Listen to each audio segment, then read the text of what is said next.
Maraming nakarinig nito ang naniwala sa kanya. Sinabi naman ni Jesus sa mga Hudiyong naniniwala sa kanya, Kung tinutupad ninyo ang aking aral, tunay ngang kayo'y mga alagad ko. Makikilala ninyo ang katotohanan, at ang katotohanan ang magpapalaya sa inyo. Lahi kami ni Abraham, tugon nila. at kailanmay di kami naalipin ni numan.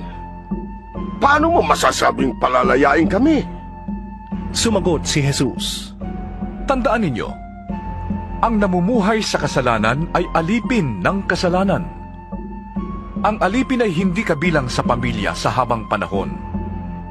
Subalit ang anak ay kabilang magpakailanman.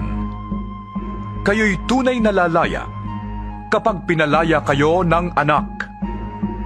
Nalalaman kong lahi kayo ni Abraham, ngunit pinagsisikapan ninyo kong patayin, sapagkat ayaw ninyong tanggapin ang aking aral.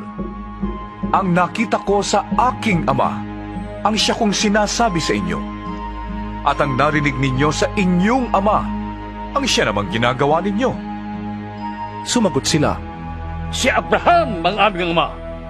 Sinabi sa kanila ni Jesus, Kung kayo'y tunay na mga anak ni Abraham, tutularan ninyo ang kanyang ginawa.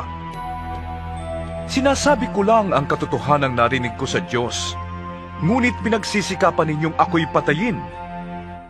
Hindi ganon ang ginawa ni Abraham? Ang ginagawa ninyo'y tulad ng ginagawa ng inyong ama. Hindi kami mga anak sa labas. tugon nila. Iisang aming ama, ang Diyos. Sinabi ni Jesus, Kung talagang ang Diyos ang inyong ama, iibigin ninyo ko. Sapagkat sa Diyos ako nanggaling. Hindi ako naparito sa sarili kong kagustuhan, kundi sinugo niya ako. Bakit di ninyo maunawaan ang sinasabi ko? Ang dahilan ay hindi ninyo matanggap ang itinuturo ko. Ang dyablo ang inyong ama, at ang kagustuhan niya ang ibig niyong gawin. Noong pa man ay mamamatay tao na siya, hindi siya pumanig sa katotohanan kailanman. Sapagkat walang puwang sa kanyang katotohanan. Likas sa kanya ang magsinungaling, sapagkat siya'y talagang sinungaling. At siya ang ama ng kasinungalingan. Ayaw ninyong maniwala sa akin, sapagkat katotohanan ang sinasabi ko sa inyo. Sino sa inyo ang maaring magpatunay na ako'y nagkasala? Kung katotohanan ang sinasabi ko, bakit ayaw ninyong maniwala sa akin? Ang mula sa Diyos ay nakikinig ng mga salita ng Diyos.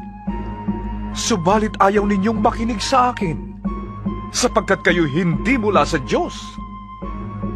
sinabi ng mga Hudyo kay Jesus, Hindi ba tama ang sinabi naming ikaw ay Samaritano? At sinasaniban ng demonyo?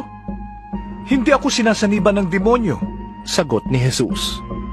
Pinaparangalan ko ang aking ama, ngunit ako'y nilalapastangan ninyo. Hindi ako naghahangad na ako'y parangalan. May isang nagsisikap na ako'y parangalan at siya ang magpapasya.